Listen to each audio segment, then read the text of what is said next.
السلام عليكم ورحمة الله وبركاته. بسم الله والحمد لله والصلاة والسلام على رسول الله وعلى آله وصحبه ومن والاه ما بعد. We ask Allah subhanahu wa ta'ala that He allows us to learn that which benefits us and benefit us from that which we learn. Allahumma ameen.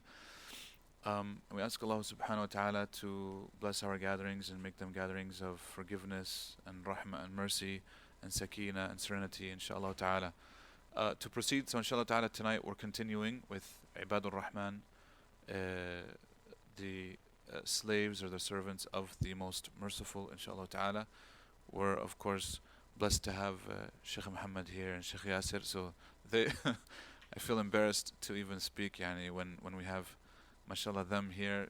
They're much more qualified, yani, this stuff they can cover very easily, where people like ourselves we have to we might fumble here and there with our words and whatnot. So inshallah ta'ala we'll utilize them to their capacity inshallah ta'ala to benefit ourselves and benefit the community as well, inshallah ta'ala. And I think it's a good thing that they're here, because most of the slides, if you noticed, are questions instead of making points, so that way we can utilize their knowledge as well, inshaAllah ta'ala.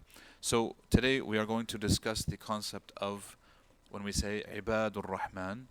Obviously there's a term here which is the servants or the slaves of Ar-Rahman. Ar-Rahman, we covered it in detail, inshaAllah. So now we're going to cover the first part, which is the word Abd or Ibad. Ibad, of course, is what? It's the plural for Abd. What does the word Abd mean? And today, really, the whole discussion is going to be about this one word. And why, and then ultimately to construct, why did Allah describe them as Ibadur Rahman? Why didn't He say, because it's a description, remember, there's a description, there's a characteristics, etc. Why didn't He say, for example, the Muslims are the following, or the believers are the following, or the righteous, Salihun, are the following? He said, Ibadur Rahman. Why? There's a wisdom. We know that there's a wisdom. And so today really is about constructing that wisdom from breaking it down into its parts. So we covered Ar-Rahman. So why He chose Ar-Rahman? Why did He choose Ar-Rahman? So we went over Ar-Rahman. What does it mean? Where does it come in the Quran? Remember, we took 2 weeks doing that. And so now we're going to talk about the Abd part. Why? Why did He choose that term? Because He could have chosen any other term. So really today is just about understanding what that means when we talk about the idea of Abd or Ibad. So linguistically speaking, what does the word Abd mean? Servant, slave. These aren't the linguistic terms though. These are the technical terms that we're using. Where does it come from? The etymology of the word in Arabic, aywa, which means, so that's also a technical meaning. It came to use, so before Islam, how did the Arabs use it? Slave. What was it? Why do we use it for a slave? So we have, for example, I'll give you guys like a sentence. I say a paved road in Arabic is what? Aywa tariq mu'abbad. Mu'abbad. It's caused to serve. But it's a paved road. So why do we call it that? It's almost like it's caused to be like a slave, meaning it's actually to do its purpose. That's its purpose, right? Meaning we fix it to where it's now a perfect road. Okay, and I'm mentioning this linguistic term because it'll help us understand what does the Arabic term of slave really mean. Because when we hear slave, we think of these negative connotations. History, of course, has a lot to do with this. America, you know what I mean? What happened to the black slaves when they were brought here, etc. We understand this. But I'm saying from an Arabic linguistic point of view, the word slave has very different connotations. Because we have to understand it how Allah subhanahu wa ta'ala meant it. Not how we might understand it in our unique context. Does that make sense? طيب. So linguistically, it means lowered, humbled, utilized, meaning it's being perfected for its use or for what its purpose is. Okay? Now, the technical terms, everybody mentioned them. Slave, servant, worshipper, these are all there. Right? What is the first commandment in the Quran? Like if I open the Quran and I read Surah Al-Fatiha and then I start in Al-Baqarah, what's the first command that I'm going to find? Yes. Ya ayyuhan nasu u'budu rabbakum. O mankind, u'budu, worship your Lord. But it's in the form of a verb, right? It doesn't say be a worshipper. It says u'bud, worship, or serve, if we take it to mean serve, right? These types of things. So yes, obviously it's important. Being a servant or a slave of Allah subhanahu wa ta'ala, or worshipper of Allah, is extremely important because it in fact is the first thing that we find. What are the most beloved names to Allah subhanahu wa ta'ala? From the hadith. أحب الأسماء إلى الله Abdullah wa Abdul Rahman. Right? We mentioned this I think before. Abdullah, the slave of Allah, and the slave of Ar-Rahman, or the worshipper of Allah, or the worshipper of Ar-Rahman. Prophet Muhammad sallallahu alaihi wasallam in this surah is described as a slave. Where? In the first verse. Okay, in this surah, Surat Al-Furqan. And we're mentioning this why? Because it's a loop. Remember, a lot of the surahs, we have the ring composition, where the beginning has to do with the ending. Everything is relevant. Because a lot of times we read the surah and we don't understand, okay, what does the beginning have to do with the end? Or why did the surah end this way? What's the middle of the surah? Guess what? It's all connected. Whether we realize it or not. If we make those connections, mashallah, tabarakallah, that's perfect. If we don't make those connections, then we're okay. It's not that we're going to be misguided. Because the clear guidance is there. Many mufassirin, many scholars of tafsir have said that the depth of understanding the Quran is through understanding the relationships that exist in the Quran. But if you read it, you'll understand it. You'll get a clear view. You'll be able to practice, inshallah ta'ala. That's not a problem. I'm not saying that there's a hidden meaning. La. There's other groups that might believe that there's a hidden meaning, that you need a special person and only he has it, you know, and you get it. La, we're not saying this at all. This is accessible to anybody. All it needs is tadabbur. This is why Allah Himself, Azza wa Jalla, in the Quran, He says what? أَفَلَا يَتَدَبَّرُونَ الْقُرْآنَ. Do they not reflect on the Quran? So what am I going to reflect on?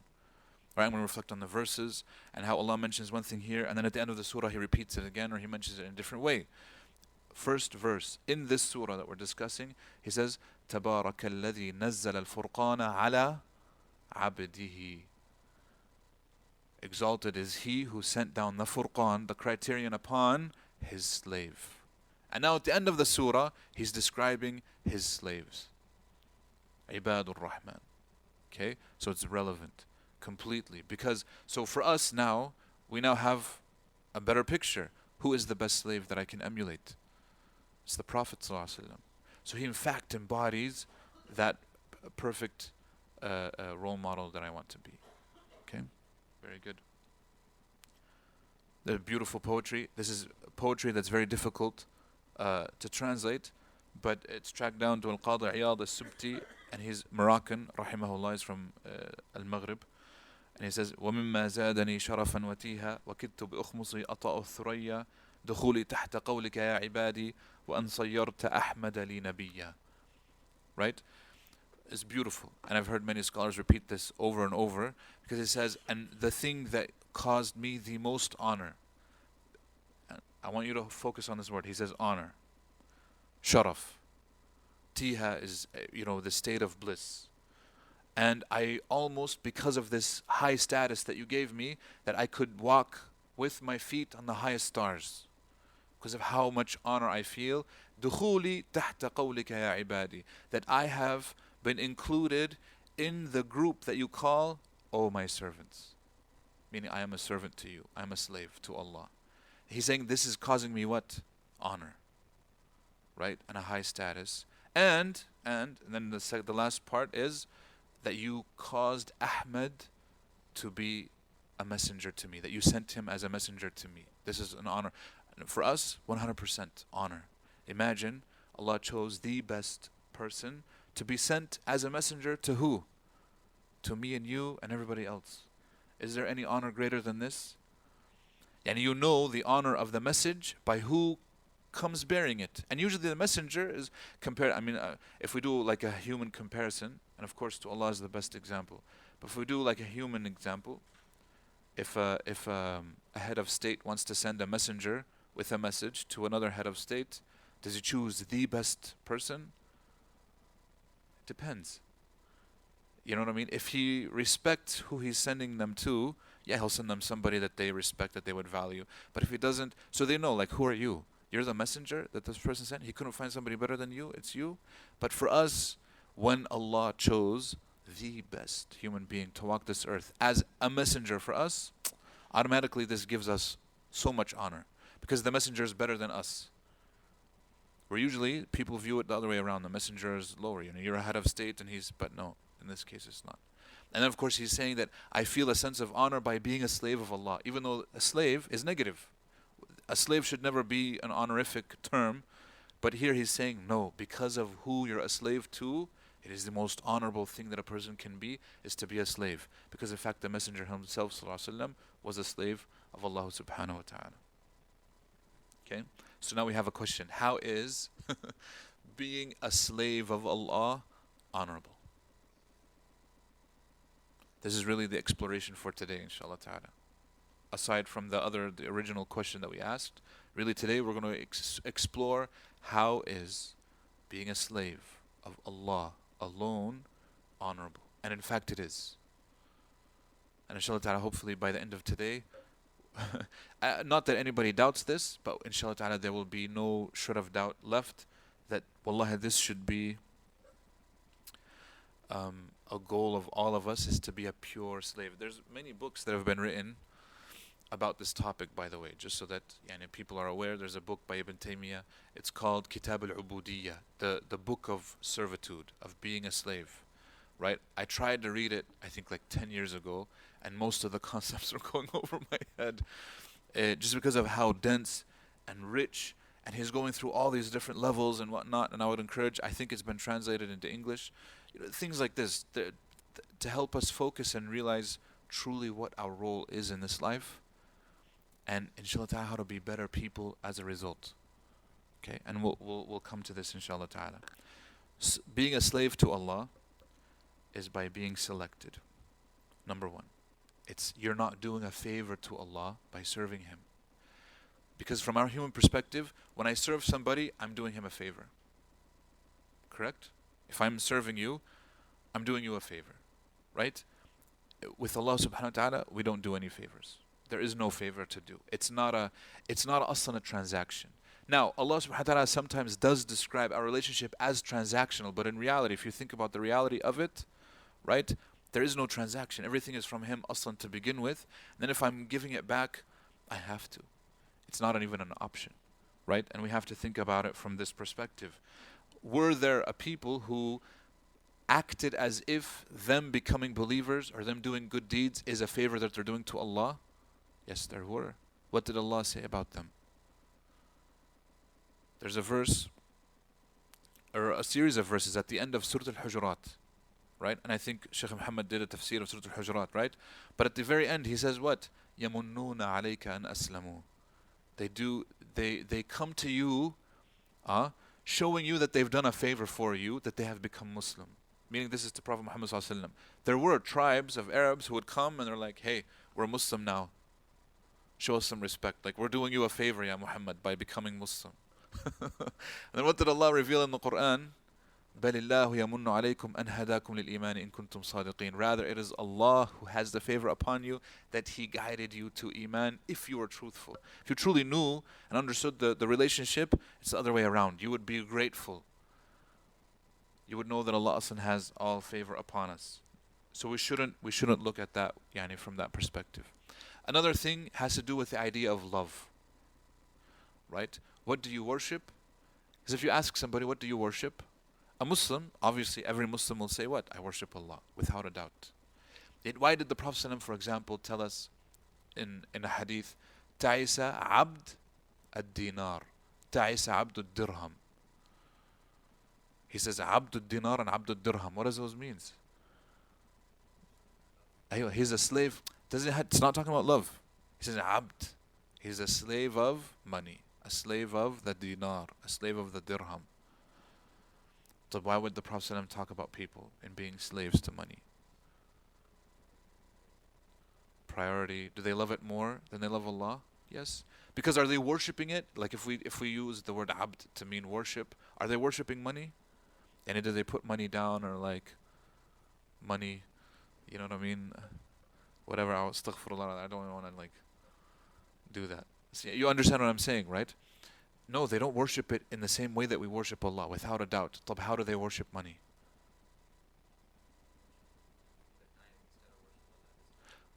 Even if, no, no, even if the person prays 5 times a day, can a person pray 5 times a day and also worship money? How? Thinking about it, making this. Okay, so that's a good one. That's a very good one. He's making decisions not based upon what Allah says or His Messenger says, but he's based on what the money says. But he could be a person who prays 5 times a day, at least from what we can see, what we can tell. But if a person were to look into the heart, what would they see that's inside? What would they see? Would they find Allah, or would they find money? At the essence of worship is love. You cannot have worship without love, period. Right? Because Allah gave us the choice. We can be the slave to anything that we want in reality, if we have that choice. Yani. You can be a slave to anything. And people become slaves to different things. Right? So at the end of the day, being a slave has little to do with the outward actions and more with the inward ones. What's in the heart. Okay? So obviously we answered this question. I got ahead of myself. How does being a slave of worship of Allah entail immense love? So here's the thing. What are some of the things that people worship besides money? We mentioned money. What else? Themselves. How do they worship themselves though? أَفَرَأَيْتَ مَنْ اتَّخَذَ إِلَهَهُ هَوَاهُ. Guess what? Yeah, which surah is this verse in? It's in Surat Al-Furqan, the same surah that we're discussing. Okay? The same surah that we're discussing, there's a verse in the middle where it says, have you seen the one who took his hawa as his God? It's in the same surah. So it's talking about now a person who is a slave to his desires. And then the next verse, Allah says what? أُولَٰئِكَ كَالْأَنْعَامِ بَلْ هُمْ أَضَلُّ سَبِيلًا. They are like animals. Rather, they are actually more misguided than animals. They're more misguided than animals. Because Allah gave us intellect, gave us hikmah, wisdom, gave us a lot of these things that animals don't have, so they're excused for following their desires. But this person, you have an intellect and you're still following your desires. So you're worse than an animal. Well, I mean, in that sense, but he's saying about following their desires. Because animals, we look, are completely animalistic. They follow their desires, khalas. You know what I mean? If you look at it, and this is why, you know, the animal, when he gets hungry, he's going to do this. When he feels a certain way, he's going to do that. When the animal wants it, khalas, there's no... But for the human being, we have the intellect, but then we don't use our intellect. And this is why at the beginning of that verse, he says, أَمْ تَحْسَبُ أَنَّ أَكْثَرَهُمْ يَسْمَعُونَ أَوْ يَعْقِلُونَ. Do you assume that most of them hear or think? And then Allah says, أُولَٰئِكَ الْأَنْعَامِ. They are like animals. Meaning they're not thinking, they're not using their thought, and they're not listening to actually what's being said. May Allah help us and guide us. So what are some of the things that people worship besides Allah? Anything. Could be themselves. I remember one guy came into my office, and this is many years ago, and we had a discussion, and I'll tell you this story inshallah ta'ala. He came in and he said, Sheikh, he's like, you're the Imam, very good. Where's the paper that I can sign that says that I'm Muslim so I can get married to this girl and get it over with? Heck, just right off the bat, there's no like, how you doing, keda, what's going on? He said, I heard that there's a paper that I can just sign that says that I'm Muslim, and then that way I can marry this girl. Okay. I said, that's really not how it works. I can't have you sign the paper unless you actually believe in Islam. Do you believe in Islam? He's like, no. He's being, so then I'm not going to give it to you. He's like, why not? This is what I was told. You know, her auntie wants us to do this. I was like, her aunt, okay, sure. So we had a discussion. I said, what religion are you? He's like, I don't have a religion. Okay. I said, but everybody has a religion, whether you realize it or not. He's like, no, I don't. I said, you worship something. We'll, you know what I mean? And I'll tell you what it is here in a second. I said, okay. I said, what do you love the most? He annoyed me. Instead of presenting Islam, I'm just kind of like, I'm talking to him. I said, what do you love the most? To the guy. I said, well, right now it's Fatima. You right? I said, okay, right now. But before Fatima, there were other girls, right? He said, oh yeah, plenty. So did you love them as well? Yeah, but now you don't love them. So you disbelieved in. I mean, if that's the thing that you love the most, that's your God in a sense. Would you agree? Because if a person is worshiping something and loves it the most, would you agree? He said, yeah. So he said, right now you're saying that my God, I worship Fatima? I was like, you're the one who's saying me. I'm not saying this. He said, I guess I do, yeah. So I said, what's going to happen when Fatima dumps you? Or the other way around. Yeah, you're going to find another God to worship, and you're just going to keep on going like this until when? Or maybe is it the idea of love that you worship? I asked him this question. He's like, maybe, yeah. Or maybe you're following your desires, and just wherever your heart takes you, you're doing that. So in reality, you're worshiping yourself. You're a self-worshipper. At this one, he got offended. I worship myself. It's like, yeah. Who do you listen to the most? Obeying. Obedience. Who do you listen to? He's like, I don't listen to anybody but myself. Okay. So then you're a self-worshipper. But I said, how old are you now? And he's like, 37. I said, okay. When you were 27, and if both of you could sit, your 37-year-old self and 27-year-old self, what would you tell him? Would you tell him that everything that he's doing is right? He's like, oh no, I was misguided, lost. Yeah, and he was like, so I said, then following yourself is always going to be detrimental, because every time you're improving, you're going to be like, oh man, I shouldn't have done this. So you're not following a correct God either. You're always going to have regrets if you worship yourself. You're going to live a regretful life. You're not going to be able to function or focus or do anything. He's like, okay, this isn't really. So then I talked to him a little bit about Islam, whatever, and he left. He didn't sign any papers. And I told him, you worship yourself. 6 months later, in Ramadan, a man comes up to me and I don't recognize him. He's like, Sheikh, do you remember me? I was like, well, you look familiar. I don't know. He's like, I shaved my head. So when he came, he had, mashallah, a full head of hair, and now he's completely bald. And then he said his name, and he's like, remember I came in you know, Fatima? I was like, oh, okay, yeah, sure. Yeah, I remember you. What happened? He's like, oh, I became Muslim a couple months ago, and then I realized Fatima was no good, so I dumped her. MashaAllah, alhamdulillah. It's like good. He's like, I met some students on campus because he was going to college, and they helped him, and he was with them. I said, may Allah help you and guide you. He prayed Taraweeh with us. So, alhamdulillah, Allah guides whoever He wants, right? He went from worshipping Fatima to worshipping Allah. Alhamdulillah. May Allah subhanahu wa ta'ala guide all of us. طيب. We have this verse where Allah subhanahu wa ta'ala says, قل إن كان, and we mentioned it before, we'll mention it again. قل إن كان آباؤكم وأبناؤكم وإخوانكم وأزواجكم وعشيرتكم وأموال اقترفتموها وتجارة تخشون كسادها ومساكن ترضون أحب إليكم من الله ورسوله وجاهد في سبيله فتربصوا حتى يأتي الله بأمره والله لا يهدي القوم الفاسقين. Say, if your parents, your children, your brothers, your siblings, your spouses, your families, wealth that you accumulate, business that you fear shall diminish, your homes that you love, if these are more beloved to you than Allah and His Messenger and striving for His sake, then wait until Allah brings about His commandment. Right? These 8 things, we mentioned, are they good or are they bad?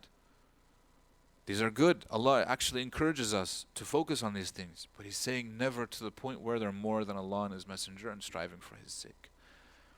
So this is why we always have to balance. You have to kind of realize, what are we doing?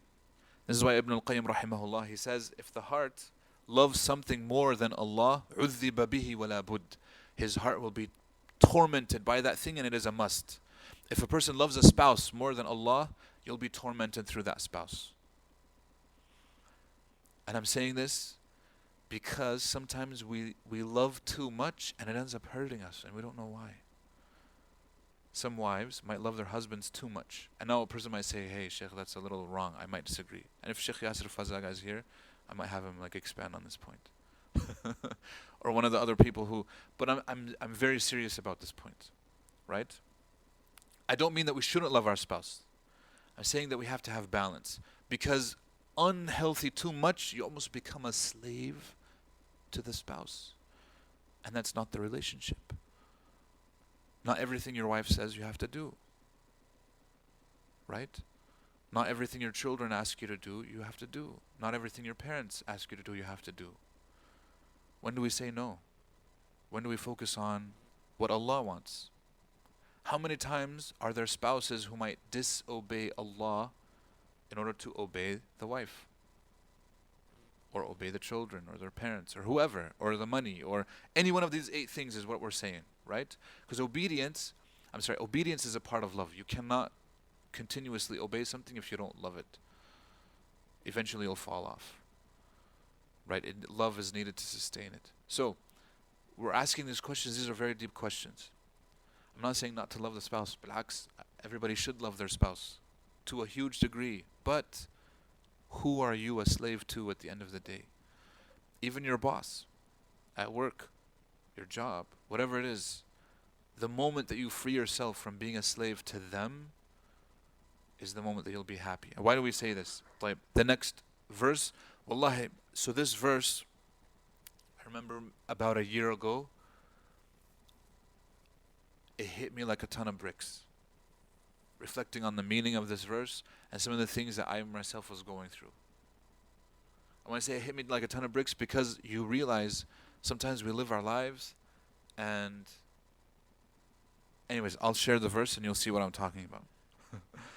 The Quran says, Allah subhanahu wa ta'ala says, ضرب الله مثلا رجلا فيه شركاء متشاكسون ورجلا سلما لرجل هل يستويان مثلا الحمد لله بل أكثرهم لا يعلمون. Allah presents an example. A slave, remember we're talking about slavery, a slave who is owned by quarreling partners and another belonging exclusively to one man. Are they equal in comparison? What does he mean here? So imagine, obviously, alhamdulillah, we don't have slavery in the sense of its traditional sense, although there's modern forms. But imagine a person who has a job. He's an employee. An employee is maybe as close as we can get. An employee who has multiple bosses, and each one of those bosses is quarreling with one another. They're all at odds. None of them agree on anything. So he's an employee, and he has 7 or 8 bosses. I'm not speaking from experience. Okay? Where you're an employee, and then you have 7 bosses or 8 bosses, right? Or you're an employee, and you have 1 boss. Which one is better? 1 boss. Why? Those 7 bosses, if you have 7, right, or 8, are pulling you in a million directions. Each one wants you to do something else. Right? But our lives can be the same way. Your work pulls you this way. Your family pulls you this way. Allah is pulling you this way. Yourself, your nafs is pulling you this way. Your desires are pulling you the other way. You know what I mean? You becoming successful. Your ego is this way. You're being pulled in a million directions. And wallahi, we live lives like this all the time. Where we feel like, and I can't tell you how many times I've talked to people, it's like, Sheikh, I feel like I'm being pulled in a million directions. This is life.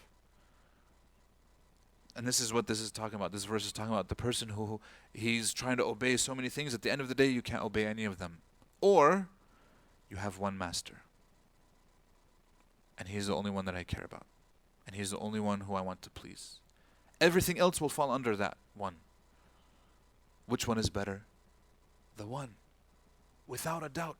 Nobody can ever argue for this. Obviously, it doesn't make any sense. And because they're in a million. But if you have that one master who you serve, khalas.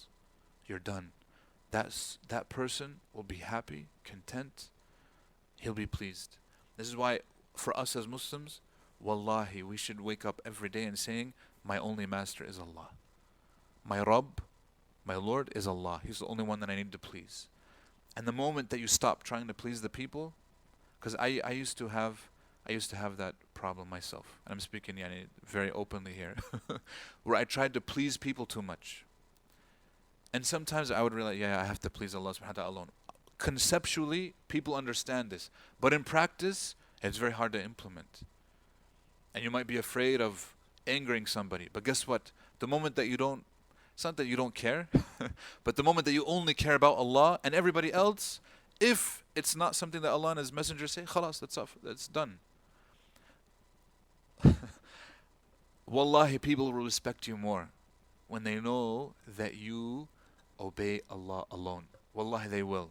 Because if it's their respect and their pleasing them is what you want, and if you go for it from that perspective directly, no, it won't work. But if you please Allah, Allah will bring the people around to you. So, this was, I want to say 11 years ago, 12 years ago. 2008. I was working at this masjid. I was the assistant imam, part-time, whatever, at this masjid. So, we went there for Fajr prayer, and somebody had, through a profanity-filled English translation of the Quran in front of the masjid. Okay? And one of the brothers found it at Fajr time. So he grabbed it. He got super excited. He brings it into the masjid and he's like, "Look at this, brothers. Look what I found. This is horrible. Look at what they wrote." And he starts to read. He wants to start reading what's written. I was like, hey, give me that. You don't need to read it. Why? You want to rile us up? That's exactly what they wanted aslan by throwing this at us. This isn't going to work. This isn't going to help anybody. But we found it. Look, we can report it. We'll keep it. You know what I mean? We'll do whatever. But we don't have to. You don't have to look at it. You know what I mean? It's fine. Whatever. No, people were arguing. At the end, we prayed Fajr. At the end, after Fajr, I took it outside. I asked one of the brothers who I knew was a smoker, "Do you have a lighter?" He said yes. And I burnt it. Because that's what you're supposed to do to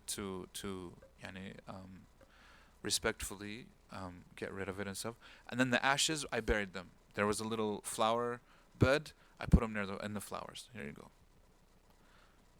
That was my thing, just to stop people getting, you know what I mean, emotional, whatever.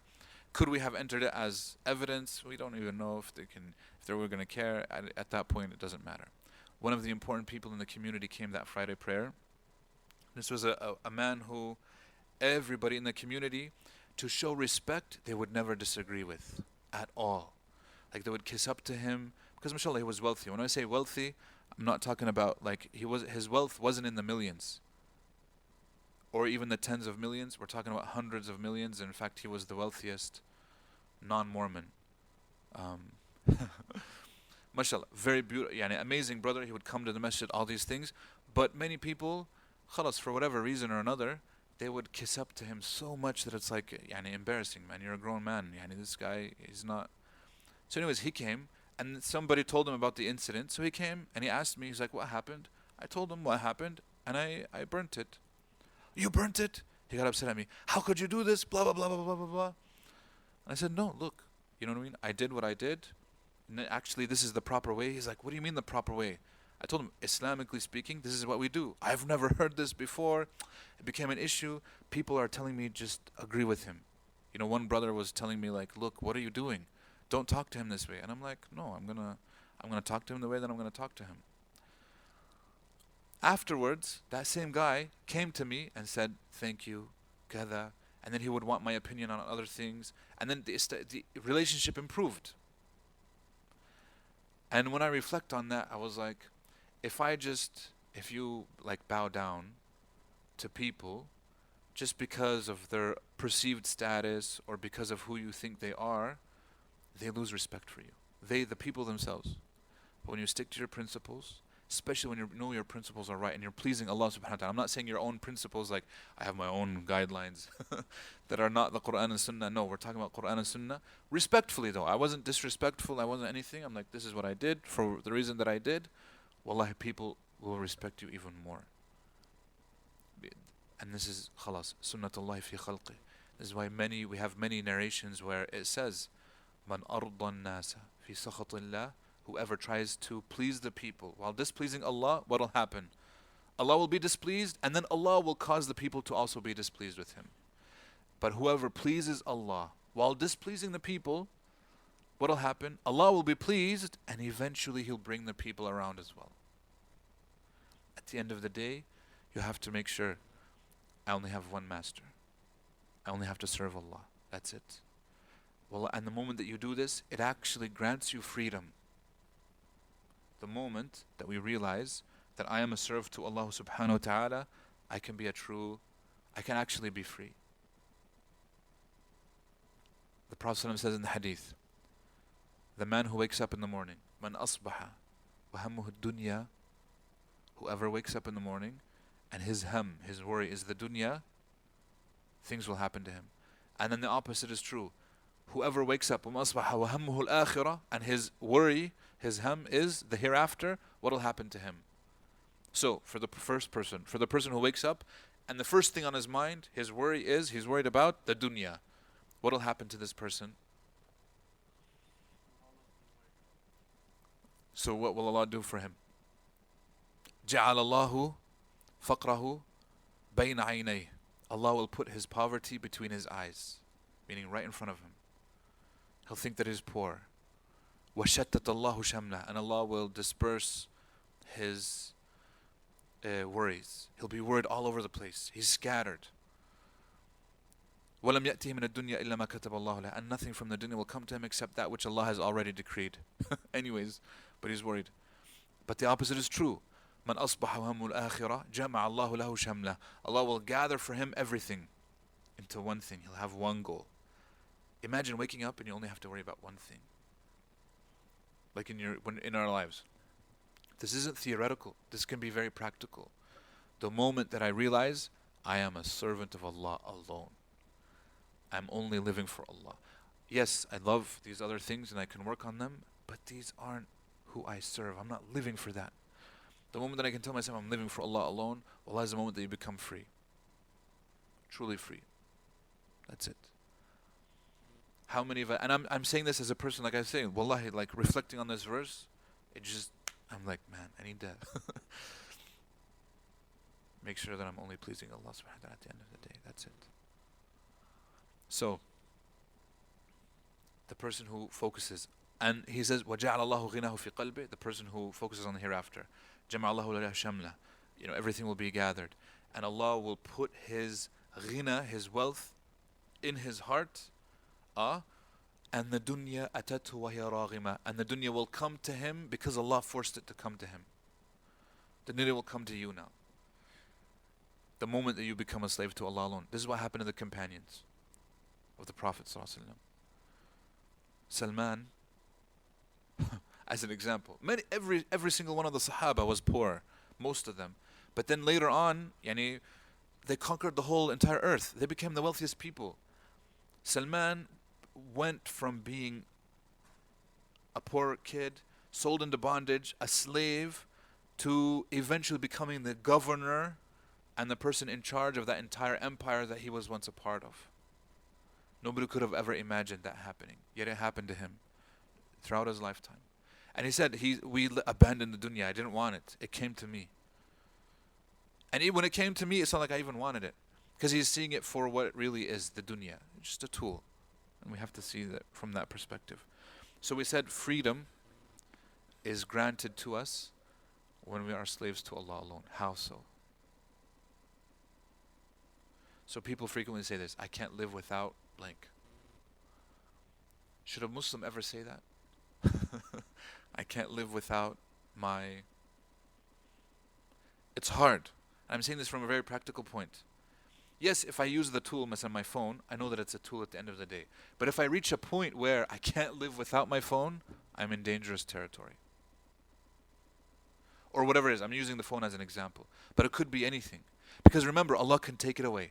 Whatever it is, Allah will take it away sometimes, just to remind us. You actually can live without it. Whatever it is that you think you cannot live without, you can live without it. And sometimes Allah will take it away to prove that point. We ask Allah subhanahu wa ta'ala to protect us all. Even if we fall and we're weak, inshallah ta'ala, we hope that Allah never deals with us in this way, except deals with us in His mercy, inshallah. Obviously, this question, is there anything that we can't live without? No. Freedom means freedom from anything that deters you from your purpose. What is our purpose? That's it. Freedom means I'm free from everything that does not help me accomplish that. If I'm free to do my purpose, I'm actually free. And that's what Allah wants you to do. So by being a slave of Allah, you're actually accomplishing your purpose, which means that you're free to actually do what you were created for. That's why people find the most freedom in doing this. When the people went to conquer the Persian Empire, what's his name? The Sahabi? I forgot his name. When he goes and he meets with Kisra himself, he says, what are you doing here? He's like, we'll just send a little bit of money with each one of you and go back. If you're here for money, we'll give you some money. You guys can go back to your desert. Because he thought that they were hungry, that's why they were attacking. Or they're poor. Because he's looking at him, he's disheveled, his sword isn't even like, it's an old sword. What are you guys doing here? He says, no, you don't understand what we're doing here. He says, we came to free people from the bondage of shirk, of polytheism, to the freedom of worshipping Allah alone. Such a profound, he's saying that, from that perspective. So, think of it as this way as well. Being free here, through being bonded to Allah, is freedom. But your hands are tied. So think about a person. Like you go, anybody have a boss, and you tell him, hey, we need to do this, and then the boss is like, look, in this thing, my hands are tied. What is he saying? How good does the boss feel though when he's able to say this? Like if people want the boss to do something and he says, I can't do it because my hands are tied, doesn't he feel relieved? Because the pressure is not on him. Who's the pressure on? It's the higher ups. But as a believer, we use this all the time. I can't eat pork. Why not? Allah said so. I don't eat pork though. I'm also convinced. It's not only that my hands are tied like I would want to, but I'm convinced. I know that what Allah legislates is actually good for me. But this way, the decision making isn't for you anymore. You're taking the burden of decision making and it's with Allah. Khalas. And guess what? It actually relieves so much stress. Imagine if you have to decide every time whether you're actually going to obey Allah or not. That can get tiring. And I will tell you, the people who struggle with salah, it's because they haven't put the decision making on Allah. They've put it on themselves. That's why they struggle with salah. Because every salah time, what do they have to do? Should I pray or should I not? It's like they have to decide. For the people that are regular in their salah, do they ever have to talk? Does that conversation ever come up? The people that are regular, why not? What happened? What's the difference? Is it a choice anymore? He's made it on himself that when salah comes, it's not a choice. I am going to pray. That's not even a question. That's the difference between being a slave to Allah and being a slave to something else. Is that you're still deciding whether you're going to worship or not. You're still deciding whether you're his slave or not. But when I know in my heart, salah time comes, there's nothing on this earth that will stop me from praying. I know this. It's so deep inside of my heart. I know that this is the case. Khalas, I am going to pray. There's no question about it whatsoever. So when a person says, I'm struggling with salah, that's a symptom. If I give them practical tools, a lot of times, they might help some people get more regular, but it will not be regular until they make that decision for the rest of their life. You decide once, which is why the people who pray regularly, they've decided once, and then that's it. It's done. They don't have to decide again. You never actually have to talk. You never have to go into that conversation. Am I going to pray or not? Or should I pray this upcoming prayer or not? It's never going to happen before. Ever again, I mean. Because it's done. I've already decided. I decided years ago. Right? I remember as a teenager, I struggled with it. But then in my teenager years, I remember I had an epiphany. I had a moment of like, man, like the people who pray regularly, they never ask themselves whether they're going to pray or not. They just do it. So I have to decide. Every single prayer, I am going to pray. I was very young at the time. Alhamdulillah, I made that decision. And I'm not boasting by saying this, but I've never, since that time, many, many years ago, alhamdulillah, I'm not that old, but you know. Never. It hasn't happened where I've missed a salah.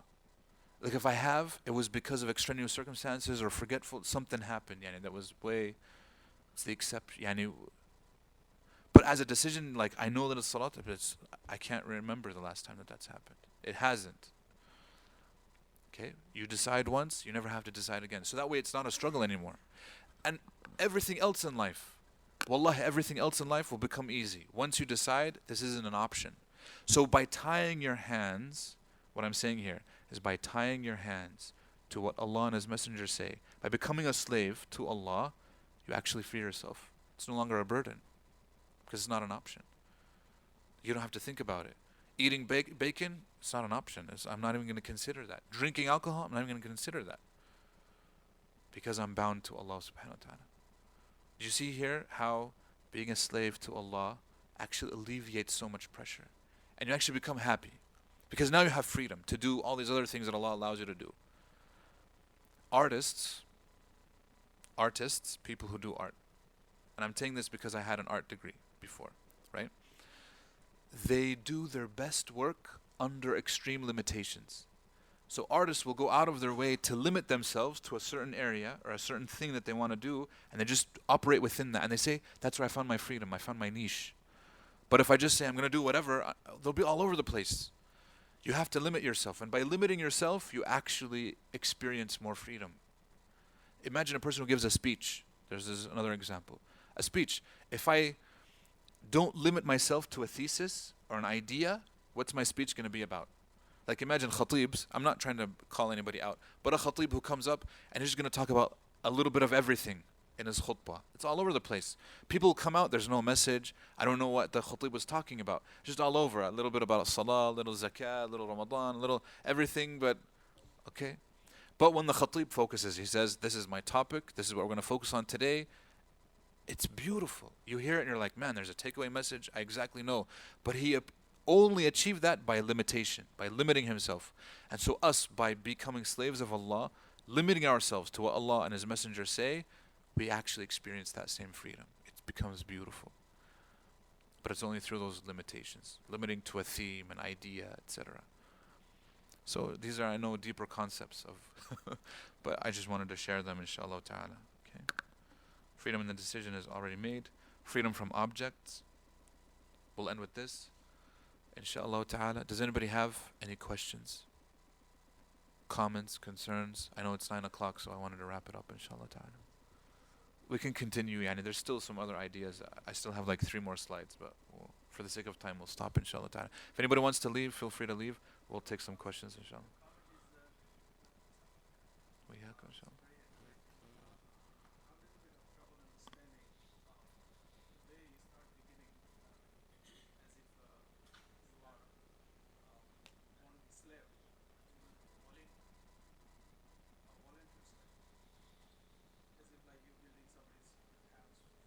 Uh-huh. Uh-huh. Naam. Mm-hmm.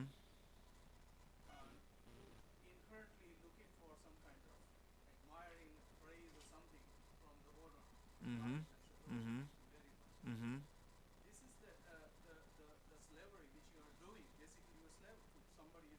Mm-hmm. You're seeking their praise. Uh-huh.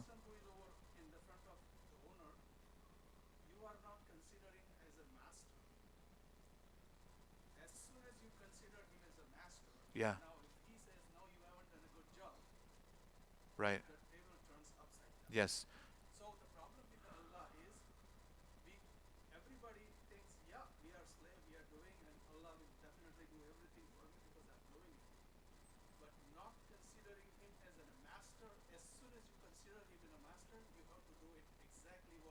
Yeah. Yeah. Yeah. No, even more. Yeah. No, but that's a very good point. Yeah, 100%. Seeking Allah's pleasure alone in what we do. Because remember, I'm not trying to discourage anybody from having a boss or by working for the boss or even trying to seek the boss's admiration, whatever. That shouldn't be the central goal. Especially if it's at odds with what Allah subhanahu wa ta'ala tells us. When I realize that pleasing the people is not my job, I'm not saying now you're going to be a jerk for the rest of your life. No, we're not saying that. Right. But what we're saying is you have to have a level of self-respect. If you don't respect yourself, right, by understanding what yourself was created for, obviously by following what Allah Himself and His Messenger say, honoring yourself through that thing, why would other people respect you? Because as soon as you start to bend, like they see you bending your religion, bending your rules, changing what it said, they're going to lose respect for you. They're like, what are you doing? Even if you're doing it to please them, eventually they're going to lose respect for you. Because in reality, you lost respect for yourself. If you lose respect for yourself, people will lose respect for you as well. Because they're like, he doesn't even respect himself. Why should I respect him? But when you respect yourself, I know my principles, this is what I want, people will respect you. Wallah, it's a rule.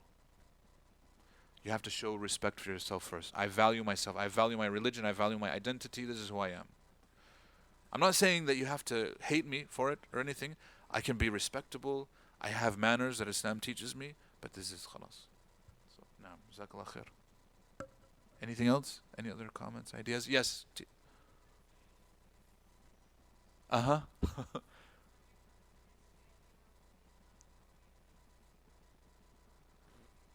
So how do you mesh the idea of being akhirah oriented with the idea of school? Uh-huh.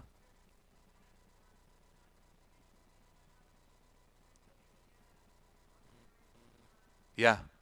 I wanted to finish quickly, but so memorizing Quran, this is one of the mashayikh, he said this. It was like amazing. He said even by, like he said, we should not be attached to objects.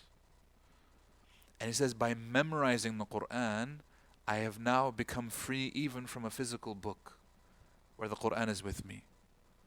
He achieved freedom by committing the Quran to memory.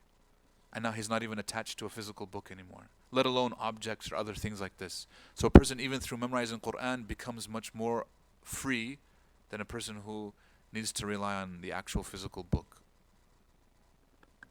Right? So that's what that last point means, inshallah ta'ala. As far as balancing akhirah and school, if I understand its role, that it's a tool to help me get to a better akhirah, then obviously I understand that it's a tool, but it's not a goal in and of itself. If we ever treat one of these things as a goal inherently, we'll be disappointed. People will be disappointed by their schooling. They're like, oh, this is a waste of time, or this didn't really help me. But if I understand that whatever I learn, I take and I benefit to help me better myself and be a better slave of Allah as a result and achieve better in my hereafter, then it's a tool, just like everything else can be a tool. Now, so inshallah, I hope that clarifies it. Anything else? Okay. بارك الله فيكم جزاكم الله خيرا سبحانك اللهم وبحمدك نشهد أن لا إله إلا أنت نستغفرك ونتوب إليك